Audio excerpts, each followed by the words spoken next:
کراچی شہر زمین میں دھسنے والا ہے، کراچی کی بلند بالا عمارتیں زمین بوس ہو جائیں گی۔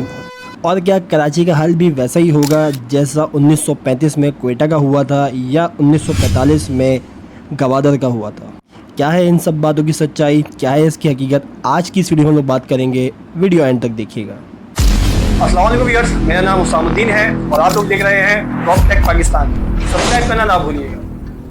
تو ویورز، امید ہے کہ آپ لوگوں نے سبسکرائب کر لیا ہوگا۔ آج کی اس ویڈیو میں ہم لوگ بات کرنے والے ہیں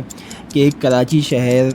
کیا واقعی زمین بوس ہونے والا ہے، زمین کے اندر دھسنے والا ہے۔ کراچی کے اندر یہ جو بلند بالا عمارتیں ہیں جو کہ so called high rise buildings ہیں اور دن بہ دن زور پکڑتی جا رہی ہیں،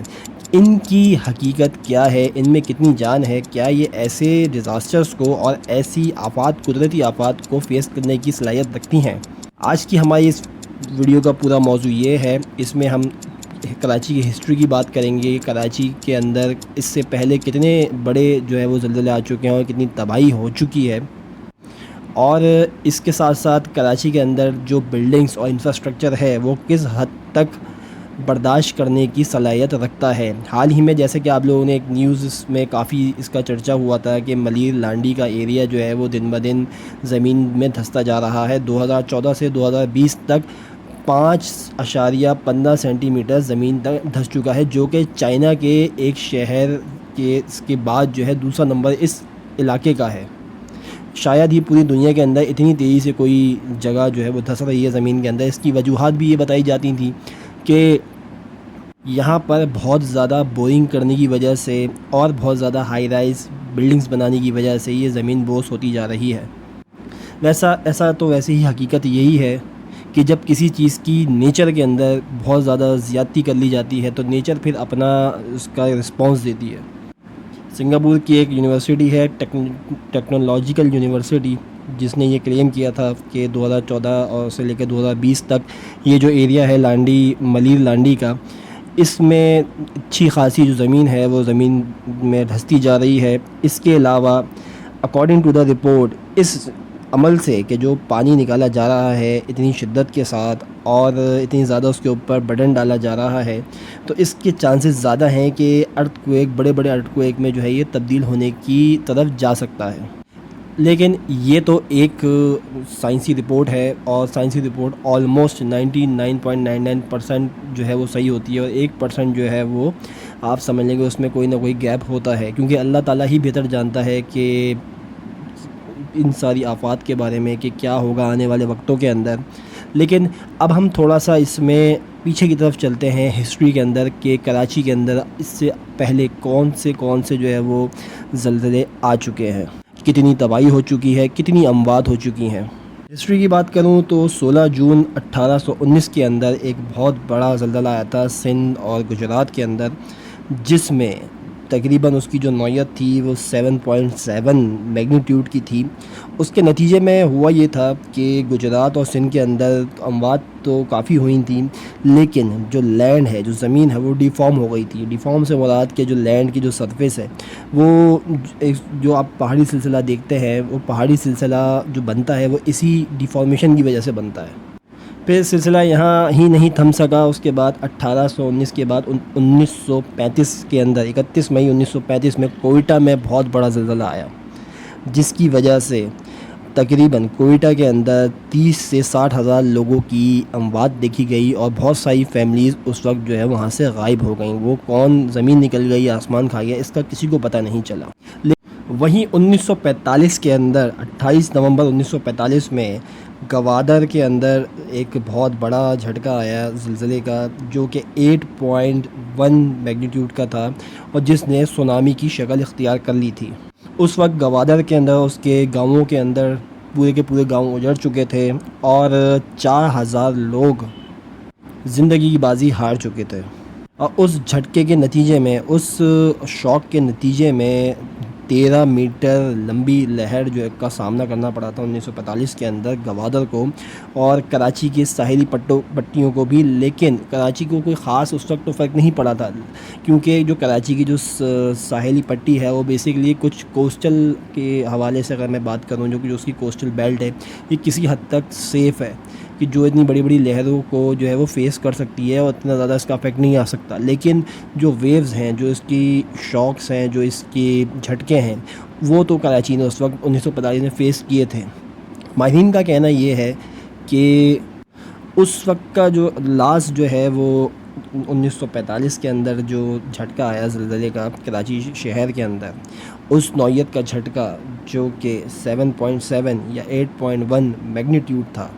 اگر وہ اس دور میں آئے گا تو شاید کراچی شہر میں اللہ رحم کرے کہ بہت بڑی تباہی بھی ہو سکتی ہے۔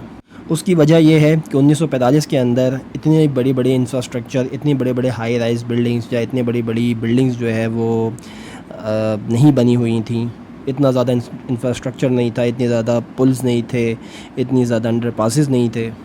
اور جو ماہرین کا کہنا یہ ہے کہ اگر ایک اور جھٹکا، کیونکہ یہ ہر 100 سال بعد یا 80 سے 100 سال کے اندر یہ چیز دوبارہ ریپیٹ ہوتی ہے، قدرت کا ایک نظام ہے، پوری دنیا میں اسی طریقے سے جو ہے وہ ٹیکٹونک پلیٹس اور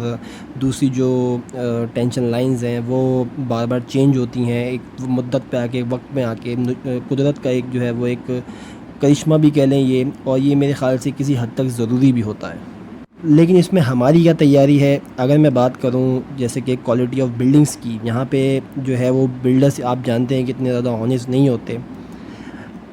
پہلے کے دور کے اندر جو KBCA کی پالیسی تھی، کراچی بلڈنگ کنٹرول اتھارٹی کی، وہ 4+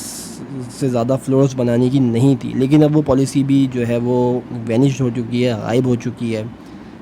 ہائی رائز بلڈنگ بنانے کے لیے کم سے کم بھی 350 فٹ تک کی پائلنگ کی جاتی ہے۔ پائلنگ ایک ایسا عمل ہوتا ہے کہ جس میں 350 فٹ گہرائی تک اس کو ٹھوس مضبوط بنایا جاتا ہے، لیکن ماہرین کا کہنا یہ ہے کہ کراچی شہر کے اندر میرے خیال سے 100 فٹ سے زیادہ جو ہے وہ اس کا کام نہیں کیا جاتا۔ اس کی بڑی وجہ یہ ہے کیونکہ اس کی جو کاسٹ ہے، فاؤنڈیشن کی کاسٹ، وہ بہت زیادہ بڑھ جاتی ہے، اور اسی کے اوپر 15 اسٹوری بلڈنگ، 20 اسٹوری بلڈنگ بنا دی جاتی ہے، اور خدا نہ خواستہ ویسے تو بلڈر ہر چیز سے بری ذمہ ہو جاتا ہے بنانے کے بعد، اور اگر بلڈنگز جو ہے وہ ڈیمولش ہو جاتی ہیں یا ایسی کوئی قدرتی آفت کا سامنا کرتی ہیں تو اس وقت شاید وہ بلڈنگ اپنی جگہ پہ کھڑی رہنے کی صلاحیت نہ رکھ سکے۔ ماہرین کے مطابق بیسٹ ایریاز جو ہیں کراچی کے، وہ ہے اسکیم 33، جو کہ